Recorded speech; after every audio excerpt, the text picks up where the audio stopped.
Bonsoir Facebook, bienvenue à tous et à tous sur ma page Éveille ta conscience pour ce jour 204 de live quotidien ici avec vous partagé. J'espère que vous allez bien. Faites-moi un petit coucou quand vous êtes là. Pour ceux qui viennent d'arriver sur Éveille ta conscience, n'hésitez pas à vous présenter, à me dire qui vous êtes, ce que vous faites, d'où vous venez. Pour les personnes qui écouteront cette vidéo en replay, mettez-moi hashtag éveille ta conscience. Toujours un honneur et un plaisir de vous lire.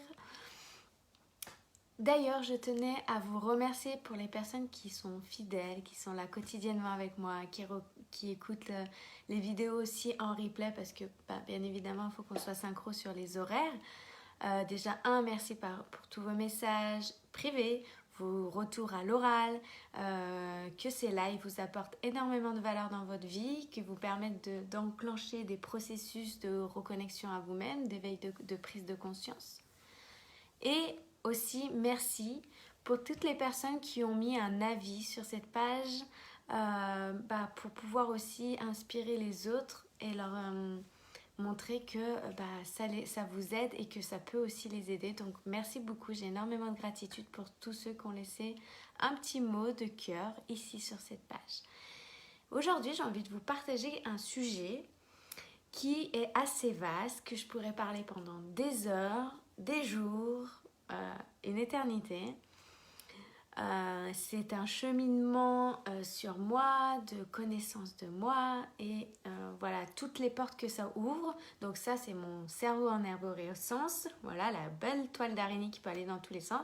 Je vais essayer d'être le plus précise et d'aller dans une direction. J'ai envie de vous parler parce que souvent, moi-même, les personnes autour de moi, et notamment, j'ai de plus en plus de clients qui sont dans ces cas-là, qui se posent mille et une questions, qui ont beaucoup de doutes, qui se questionnent énormément, qui se remettent en question, qui ne trouvent pas forcément leur place, qui se sentent un peu déconnectés de qui ils sont et ont du mal à savoir ce qui est juste pour eux. Et souvent, ça commence très très très tôt et quand on remonte, ça vient souvent de l'enfance. Donc, mon parcours à moi, quand on est hypersensible, quand on a nos canaux, nos 5 sens hyper développés par rapport à la population en général, donc nos 5 sens, je les rappelle ici, c'est le toucher, l'odorat, l'auditif, l'olfactif et le gustatif. Ça veut dire qu'on est hyper sensible à tout ça et souvent on s'en rend même pas compte parce qu'on pense que c'est normal, parce que ça fait partie de nous depuis toujours et on pense que les autres sont aussi comme ça. Par exemple, on va ressentir la texture si notre gustative, le sens du gustatif est très développé, on va sentir les textures, on va savoir si d'avance c'est bon ou pas pour nous. D'ailleurs, par rapport à ça, moi j'ai un don très facile de associer les aliments. Je ne sais pas comment vous dire, comment j'ai pas le savoir comme ça. Je me dis pas j'ai vu une recette avant. Je sais que quand j'imagine, je ressens à l'intérieur de moi, j'imagine la texture. Si je mélange les aliments, ça va sortir quelque chose de goûteux et d'agréable dans ma bouche. Pour moi, en tout cas. Et mon entourage me dit souvent, mais attends, mais comment t'as fait? T'as mis quoi? Je sais pas, j'ai suivi, mais t'as mélangé ça et tout? Bah ouais. Et ils disent, c'est super bon. Et en fait, une petite anecdote, moi, très petite, mes parents se questionnaient si j'avais pas des problèmes d'alimentation et tout ça. Parce que je me nourrissais avec très peu d'aliments et certains me créent du dégoût, du envie de vomir. Rien que d'y penser, rien que de le voir, on me disait, vous savez cette fameuse phrase, t'as pas goûté, donc tu peux pas savoir que tu aimes pas. Bah si, je le sais. Je sais d'avance que j'aime pas. 1, parce que je vais le voir par la vision. 2, je vais le sentir et je sais pertinemment que je vais pas aimer. Donc petite, ça m'est arrivé même plusieurs fois. Je vous partage un truc pas très de vomir à l'idée qu'on me force à manger. Parce que, vous savez, et encore, moi je suis née dans une génération, ça a été. Mais de forcer à vomir. mais ça, aujourd'hui, si je goûte quand même un aliment que je sais pertinemment avant que je ne vais pas aimer, il y a de grandes chances que ça me fasse la tête que je viens de faire. Par exemple, je sais tout de suite si un aliment il est mangeable ou pas. Et si des fois, moi je vais pas le manger, d'autres vont le manger en disant ouais ok c'est bon c'est comestible, bah, ils vont avoir des crises d'estomac. Moi non. Et tout ça c'est pareil pour si on est hypersensible à la lumière, si on est hypersensible au son. Un truc qui me rend dingue, c'est le marteau-piqueur. Le marteau-piqueur, ça me rend dingue. Et ça me crée une tension à l'intérieur. Et une autre fois, mon chéri me disait, mais t'es pas tranquille, sérieux, c'est pas grave, fais abstraction, fais comment. Mais je ne peux pas faire abstraction, je peux pas te parler ou travailler en même temps d'entendre ça. Parce que le son est décuplé et très, très dérangeant à l'intérieur de moi. Et c'est pareil pour tout ce qui est touché, pour tout ce qui est ressenti, tout ça. Je suis hyper connectée à tout ça. Et pourquoi je vous emmène là et qu'on se pose plein de questions à travers notre hypersensibilité de tout ça et que ce que je retrouve aussi chez mes clients, c'est parce qu'on a le souci du détail, on ne ressent pas les mêmes choses, on n'a pas les mêmes intéressements. Et des fois, j'ai fait un post aujourd'hui, d'ailleurs vous pouvez aller le voir, de trouver sa place, et qui fait que des fois, on se sent complètement en décalage avec d'autres personnes parce qu'on a d'autres façons de voir les choses, d'autres ressentis, une connexion beaucoup plus sensible, beaucoup plus profonde, et on touche à des choses qui ont plus d'intérêt pour nous, bien évidemment, et moins pour les autres. Et des fois, on se perd parce que du coup, on va retourner en référence extérieure pour être accepté. Et ça commence depuis notre tendre enfance où on se sent des fois à l'écart. Vous savez, les enfants qui sont à l'écart, qui peut-être des fois sont rejetés parce qu'ils ne pensent pas pareil. Et que quand quelqu'un a décidé de fonctionner d'une telle manière, mais que quelqu'un qui a plein d'idées à la minute et qui arrive, ah, mais on pourrait faire comme ça, puis finalement, tiens, comme ça, puis comme ça, parce que ça s'enchaîne et ça s'enchaîne. Et l'autre, il dit, mais attends, qu'est-ce qu'il raconte et tout ça. Et ça fait que on est trop de pensées, trop de questions, trop d'émotions, trop d'hypersensibilité, trop hyperactif, trop hyper réactif aussi. Parce qu'il y a des choses qui vont nous déclencher autant que ça soit dans le négatif que dans le positif. On est on se crée des souvenirs par l'émotion. Tout ce qu'on peut percevoir, ressentir, toucher, ça va nous créer une émotion et ça va vraiment alimenter notre système de valeurs. Et au contraire, si ça va à l'encontre de notre système de valeurs, on peut avoir des réactions de grosse frustration, de grosse colère aussi, d'impulsivité en fait, parce que ça vient déranger notre système. Et pourquoi c'est intéressant? Grâce à la PNL, à la connaissance de moi, j'ai réussi à ramener mon regard à l'intérieur, à remettre du sens, le besoin de vraiment de remettre du sens, d'approfondir ce qui est juste pour moi, d'être dans parce que souvent on est dans la recherche de perfection. Ça j'avais absolument pas vu ça, et souvent on dit mais non pas du tout. Bah si Marion, regarde, moi l'autre fois c'est mon chéri qui me voit travailler, il me dit mais tu cherches le détail là, tu vas le poster quand ton truc, parce que t'as pas mis à 1 millimètre le truc et finalement tu crois que vraiment c'est important. Bah oui c'est important. Bah pas pour tout le monde. Donc du coup d'apprendre à lâcher ce souci de la perfection, le souci vraiment du détail au millimètre, c'est super intéressant, et en même temps ça peut être aussi destructeur et limitant pour nous parce qu'on ne voit pas les mêmes choses. Pour moi c'est important aussi de ramener le calme, de revenir à soi et d'être stimulé intellectuellement. On a besoin d'être stimulé intellectuellement et de trouver une cohérence et d'être dans le lien, surtout d'être dans le lien. Et c'est pour ça que pour nous ça devient problématique quand on ne se retrouve pas dans un groupe, quand on ne se retrouve pas dans un milieu, notamment dans le travail. Quand on arrive dans un secteur de travail, on est souvent très énergie, on est très spontané, on est très joyeux, c'est vraiment notre moteur d'être dans la joie. Toutes nos perceptions, nos émotions, tout ça, tout est décuplé en fait. Et on va arriver, on va dire ah mais tiens si on ferait ça comme ça, si on changerait le truc comme ça pour être mieux. Et là les gens qui sont là ils disent mais attends on a toujours fait comme ça, tu vas pas arriver, tu vas pas révolutionner les choses. Et souvent dans les entreprises c'est là que ça dérange et ça dérange, ça peut déranger le fonctionnement, ça peut déranger, notamment moi j'ai eu une expérience de j'aime faire grandir les autres, j'aime faire évoluer les autres mais attends mais pourquoi elle fait ça? Il y a un loup derrière, est-ce qu'elle veut pas me piquer ma place? Est-ce qu'elle veut pas je ne sais pas mettre à sa façon puis diriger? Alors que pas du tout.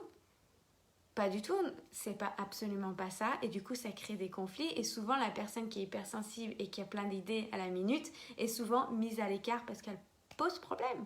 Et ça c'est l'éternelle répétition de ma vie. Pour moi, on peut s'en rendre compte par différents facteurs parce qu'on va se soucier de tous les détails. On va voir, si on croise une personne, on va savoir quelle tenue elle avait, quel style elle avait, comment elle parlait, quelle était sa posture, comment elle marchait,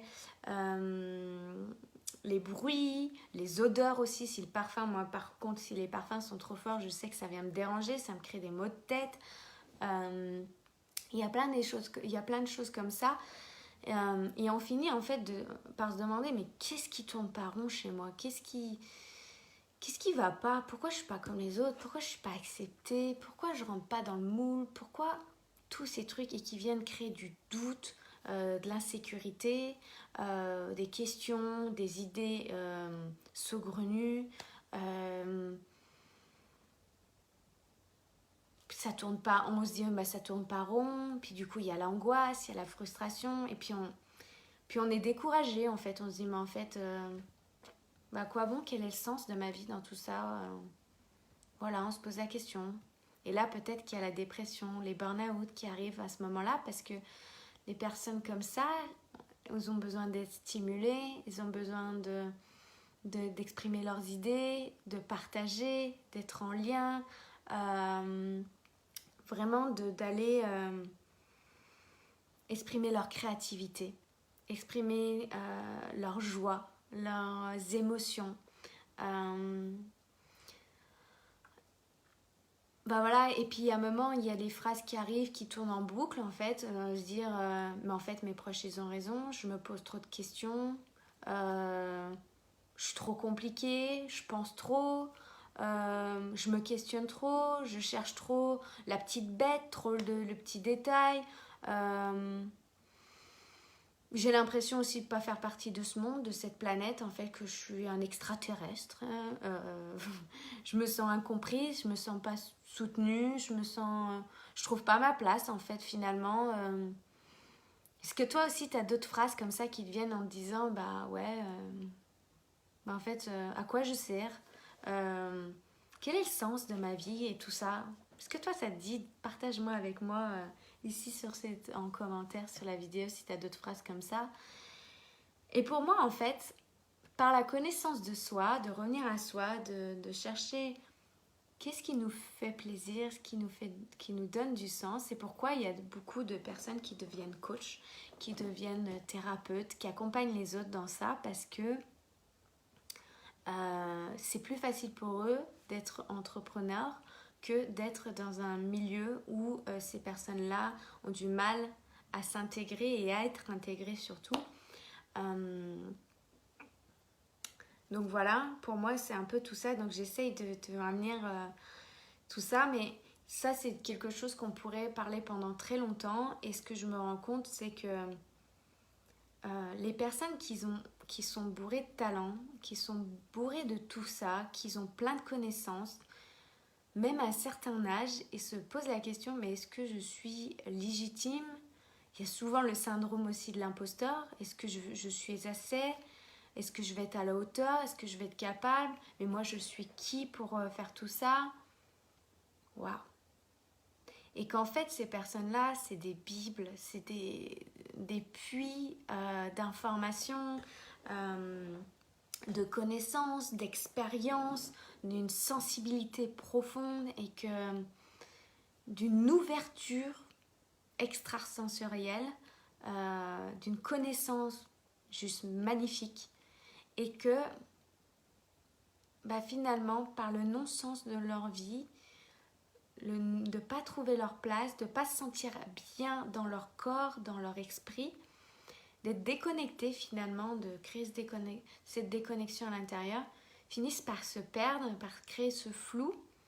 Et je suis passée par là, et c'est là que la PNL m'a énormément aidée, parce que la PNL, je trouve ça extraordinaire, c'est pourquoi je m'en sers énormément dans mes accompagnements, c'est que quand on te dit qu'en fait il n'y a pas qu'une seule vérité, que chaque vérité est vraie pour certains à un moment donné, et que chacun peut voir un point de vue différemment. C'est comme genre on pose un 6 par terre, et qu'il y en a un qui voit un 9 et l'autre qui voit un 6. Et que finalement les deux ont raison.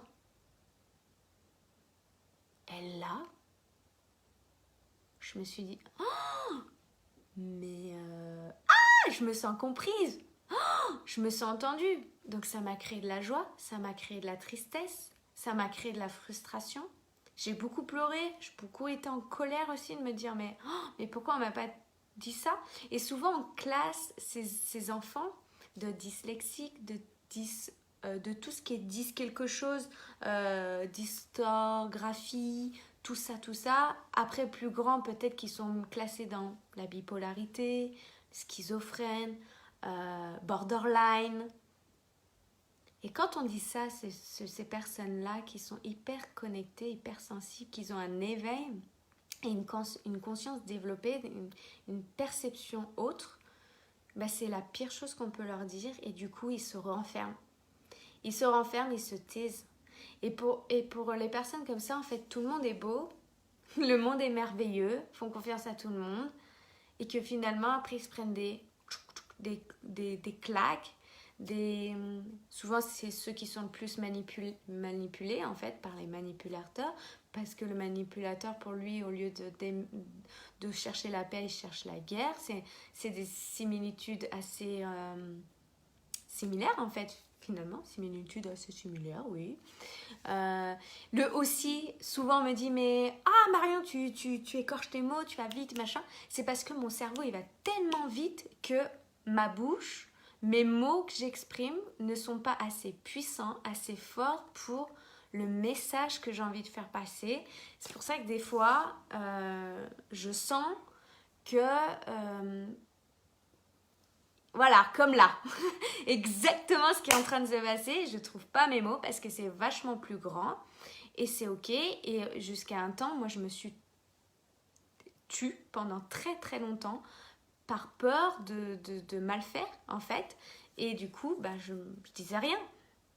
En fait, je me rends compte depuis que je parle, plus les personnes se retrouvent, plus se connectent à moi. Et ces personnes-là, on n'a pas besoin d'aller leur prouver par A plus B la stratégie, la chose. Ils ressentent en tant qu'énergie. Toutes les personnes avec lesquelles j'ai cheminé, j'ai transformé mon monde intérieur, ma connaissance de moi, je ne les ai jamais choisies. Parce qu'il y avait une page de vente, parce qu'il y avait une stratégie, parce qu'ils m'ont créé la peur, le doute ou je ne sais quoi. Non, je les ai choisis parce que je le savais. Je le savais que c'était avec ces personnes-là que je devais avancer, je devais cheminer. Je savais que c'était les bonnes personnes. Comment? Je sais pas, je sais. Vous savez, cette intuition, ce truc qu'on sait. Et ça, tout le monde l'a. Tout le monde peut la développer davantage. Tout le monde peut développer ses sens aussi. Tout le monde peut se reconnecter à ça. Ça demande de l'éveil de conscience, de la connexion à soi, de l'écoute de soi, de l'observation et de la connaissance de soi. Et les mots, pour ces personnes-là, sont très importants. Les mots vont créer des souvenirs. Et ça va être intégré à jamais, en fait. Tu dis quelque chose à la personne, elle va s'en souvenir toujours. Pour toujours. Et souvent, ces personnes-là, ça passe pas par le mental, ça passe par le cœur. Ça va être le cœur qui va parler, qui va envoyer l'information. Si elles se sentent bien, si elles se sentent comprises, si elles se sentent entendues, si elles se sentent soutenues, elles savent que c'est au bon endroit, au bon moment. Voilà ce que j'avais envie de partager avec vous sur ce truc de 1001 questions, 1001 idées, des idées à l'infini, mais c'est juste génial. C'est juste génial, c'est important pour moi de se connaître, de cheminer justement sur soi, de savoir quels sont nos importants, nos besoins, définir nos limites, savoir que ce qu'on ressent n'est pas toujours à nous, ça ne nous appartient pas toujours et qu'on n'est pas obligé de prendre toutes les émotions de tout le monde et d'apprendre justement à se protéger de tout ça et que chacun a ses propres expériences, ses propres ressentis, que ça leur appartient. Et par l'outil de la PNL, la connaissance de soi, c'est ça qui se passe dans mes accompagnements, dans mes services. C'est vraiment ça qui va remettre du sens dans notre vie, de la joie, de la connaissance de soi, vraiment un sens profond, une ligne, et qui va permettre de tenir en fait cette direction parce que la vision va être tellement plus grande qu'on va savoir où on va se diriger et que même s'il y a des doutes ou des frustrations qui reviennent, quand on se reconnecte à notre pourquoi, au sens que ça a, ça va devenir une évidence. Donc voilà, pour les personnes, je parle vraiment avec le cœur. Je n'ai pas préparé le live ce soir. J'avais vraiment envie de parler avec ce qui venait, avec mon cerveau en arborescence. Ceux qui le comprendront, et ceux qui ne le comprennent pas, et c'est ok.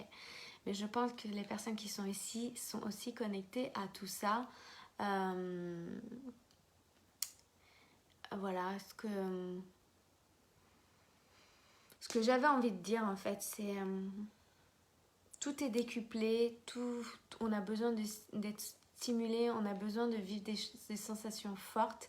Et quand on se retrouve un peu dans l'ennui, dans la frustration, la colère, on se déconnecte de qui on est vraiment, de notre raison, d'être d'amour, d'être des êtres de joie, des êtres illimités. Et c'est ça qui fait vraiment sens dans notre vie. Et pour moi, définir un projet, un objectif, peu importe lequel soit, c'est vraiment d'être connecté au plaisir. D'être connecté au plaisir et ça va se décupler. Donc voilà pour ce que j'avais envie de partager avec vous ce soir. Donc n'hésitez pas à me dire en commentaire si vous regardez aussi en replay comment ça vous parle et qu'est-ce que si vous vivez ce genre de choses, si vous avez vécu ce genre de choses, comment ça résonne et qu'est-ce que ça déclenche chez vous. Coucou Fleur de l'âme.